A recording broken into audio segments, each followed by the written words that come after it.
diaduk sampai kenyang selama 40 hari. Jadi beliau ini ada seperti kebiasaan kita biasa yang menyusu umpat di mama, jadi menyusu lewat liur alhamdulillah Abdurrahman Haji Abdu selama 40 hari.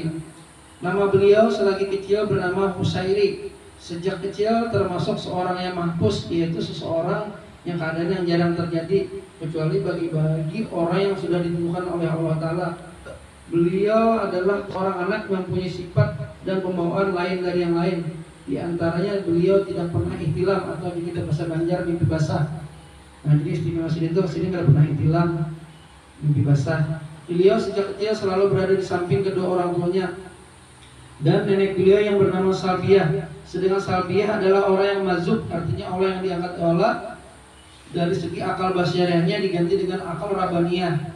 Di masa kanak-kanak beliau sudah ditanamkan pendidikan tauhid dan akhlak oleh ayah dan nenek beliau, serta belajar baca Al-Quran. Dengan demikian guru pertama di bidang tauhid dan akhlak adalah ayah dan nenek beliau yang berada di samping dan memimpinnya. Meskipun kehidupan ekonomi beliau dalam keadaan yang sangat lemah, artinya ada orang nyaman lah, namun mereka selalu memperhatikan dan membantu dan meringankan beban guru-guru yang mengajar anak mereka membaca Al-Quran. Sehingga setiap malam beliau diberi bekal sebotol minyak tanah untuk diberikan kepada guru mengaji Sidin, Guru Muhammad Ihsan Pasayahan Martapura, yang mengajarkan kitab Al-Suci Al-Quran untuk Sidin. Jadi ada kurang bahari itu 2 perguruan itu mengaji membawa minyak gas. Mungkin dulu di sini tetamanya sudah gitu membawa minyak gas, termasuk ulun gitu nambah alipan. Jadi ada kurang bahari itu 2 perguruan luar biasa.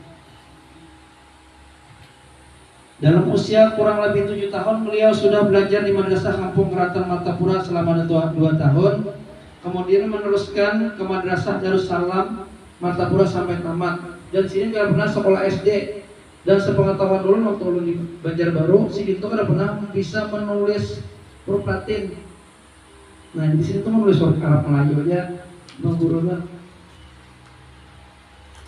Sebab beliau sihah berjalan-jalan di hutan, maka rumput-rumput memberi salam kepada beliau dan menyebutkan manfaat pengobatan dan sebagainya. Begitu pula batu-batuan, besi-besian. Nah, semua ini tidaklah dianggap beliau, karena dianggap beliau sebagai ujian dari sadar untuk waktu Sidin menuntut salik. Dalam usia kurang 14 tahun, tepatnya masih duduk di kelas 1 Sawanamiyah, beliau telah dibukakan oleh Allah Ta'ala putuh tak kalah membaca tafsir makalah Basyaran hingga Sidin kasaf. Di masa remaja beliau pernah bermimpi bertemu dengan Sayyidina Hasan dan Sayyidina Husain, kedua cucu Rasulullah, yang kemudian kedua cucu Rasulullah itu masing-masing membawakan pakaian dan memakaikan kepada Sidin lengkap dengan sorban dan lainnya. Diceritakan bahwa pakaian beliau warna pink dan putih dan beliau diberi nama. Nah, mulai saat itu Sidin diberi nama oleh Sayyidina Hasan dan Husain, berganti ngaran menjadi Zainal Abidin gitu. Nah, sejak saat itu Sidin menjadi nama Zainal Abidin. Beliau pernah berkunjung ke rumah Kyai Hasmid Pasuruan, Habib Hamid Abdullah Pasyaiban di Pasuruan. Tiba-tiba Kyai Hamid spontan menyambat Jawa Sidin, Gubernur Kalimantan, Gubernur Kalimantan. Nah, artinya kan dalam artian Sidin itu wali kutubnya Kalimantan. Beliau adalah ulama yang menghimpun antara syariat, tarekat dan hakikat, dan juga seseorang yang menghafiz Al-Quran. Artinya Sidin itu termasuk hafiz Al-Quran. Kata beliau, 3 saudara dunia akhirat yaitu Al-Fakir, Guru Bangil Sarwani Abdan, dan Guru Padang paman beliau Muhammad Saman Mulia. Beliau adalah seorang ulama juriat Syekh Muhammad Asad Al-Banjari, yaitu kelampaian yang menghidupkan kembali amalan-amalan serta tarekat yang diamalkan Syekh Muhammad Asad Al-Banjari. Karena itu baik majelis maupun ajaran sini itu mengarahnya ke seperti pengajian dari Syekh Muhammad Asad Al-Banjari. Beliau adalah ulama satu-satunya di Kalimantan, bahkan di Indonesia, yang mendapatkan izin untuk mengijazahkan tarekat Samaniyah.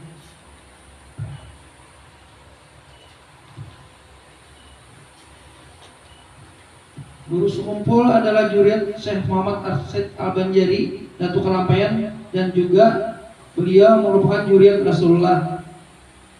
Beliau mengikuti jejak Datuk Kelampaian yang pernah tinggal di Keraton Martapura, kemudian berhijrah Sidin perkampungan baru dalam pagar. Begitu pula tinggal di keraton, kemudian berhijrah ke sekumpul. Jadi sini menurut Pendatuan Sidin berhijrah. Nah awalnya di keraton berpindah ke sekumpul.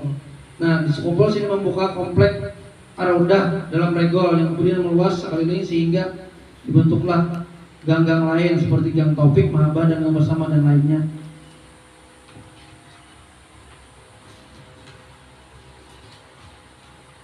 Di antara wasiat Abah Guru Sekumpul, yang pertama menghormati ulama dan juriat Rasulullah.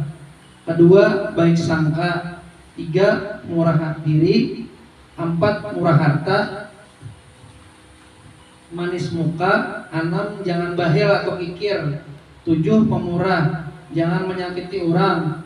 Sembilan, memaafkan kesalahan orang. Yang ke-10, jangan tamak atau tamak, mensyukuri apa yang ada. Yang ke-11, jangan merasa baik dan hebat kepada orang lain. Ke-12, tuntutlah ilmu kemudian amalkan sekalipun sedikit. Dan dari istri-istri beliau diantaranya telah melahirkan 2 orang putra mahkota yang dianggap sebagai penerus abahnya, yaitu Yang Mulia Muhammad Amin Badali dan Yang Mulia Ahmad Badali. Demikian menakib dari Abah Sekumpul. Ulun kembalikan kepada Abah Guru.